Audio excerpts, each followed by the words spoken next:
ഇത്രയും സീറ്റുകൾ മേടിച്ചെടുക്കുന്ന ലീഗിന് എന്തുകൊണ്ട് സ്വതന്ത്ര രാഷ്ട്രീയ പാർട്ടി ആയിക്കൂടാ? സ്വതന്ത്രമായ നിലനിൽപ്പില്ലേ ലീഗിന്? ഉണ്ട്. അതിനുവേണ്ടി അവർ പരിശ്രമിക്കും. കാര്യം കോൺഗ്രസിനെ താങ്ങി നിൽക്കുന്നതുകൊണ്ട് പ്രത്യേകിച്ച് ഗുണമൊന്നുമില്ല എന്നുള്ള കാര്യം ലീഗിലെ ഇപ്പോഴത്തെ കുട്ടികൾക്ക് മനസ്സിലായി. അതുകൊണ്ടാണ് അവർ പരസ്യമായ ഒരു പ്രതികരണത്തിന് തയ്യാറായത്. അങ്ങനെ പരസ്യമായി അവർ പ്രതികരിച്ചിട്ടും ലീഗ് നേതൃത്വം ഏതെങ്കിലും തരത്തിൽ MSF കുട്ടികളെ തള്ളി പറഞ്ഞോ? ഇല്ല, ഇതുവരെ തള്ളി പറഞ്ഞില്ല. അവർ പറഞ്ഞത് അബദ്ധമായെന്നോ അവർ കാണിച്ച തെറ്റായി പോയെന്നോ കുഞ്ഞാലിക്കുട്ടിയോ സാദിഖലി തങ്ങളോ വാക്കുകൊണ്ട് പറഞ്ഞിട്ടില്ല. എന്തിനേറെ KMOയുടെ മാനേജ്മെന്റിലെ മാനേജറും അതോടൊപ്പം തന്നെ ലീഗിന്റെ വയനാട് ജില്ലാ പ്രസിഡന്റുമായ KK അഹമ്മദ് ഹാജി ഒരു വാക്ക് തുറന്നു പറഞ്ഞോ? ഇല്ല. അതിന്റെ അർത്ഥം എന്താണെന്ന് അത് വളരെ ക്ലിയർ അല്ലേ? ലീഗ് ശക്തമായ ഒരു നിലപാടെടുക്കാൻ പോകുന്നു.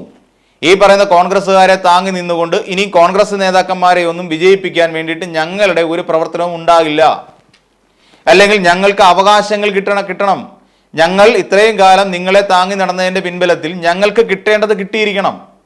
ഞങ്ങൾക്ക് ഇത്ര മന്ത്രിസ്ഥാനം വേണം, ഞങ്ങൾക്ക് ഇത്ര സീറ്റുകൾ വേണം. നമുക്കറിയാം ദക്ഷിണ കേരളത്തിൽ പോലും തെക്കൻ കേരളത്തിൽ പോലും സീറ്റുകൾ കൂടുതൽ ചോദിച്ചു വാങ്ങാൻ തയ്യാറാകുന്നു. 5 സീറ്റുകൾ കൂടി അധികം ചോദിച്ചു വാങ്ങാൻ തയ്യാറാകുകയാണ് ലീഗ് എന്നുള്ള വാർത്തകൾ നമ്മൾ കേട്ടതല്ലേ? അതിന്റെ അർത്ഥം എന്താണ്? ലീഗിന് ഇനിയും അവകാശങ്ങൾ ചോദിച്ചു വാങ്ങേണ്ട സമയം എത്തിയിരിക്കുന്നു.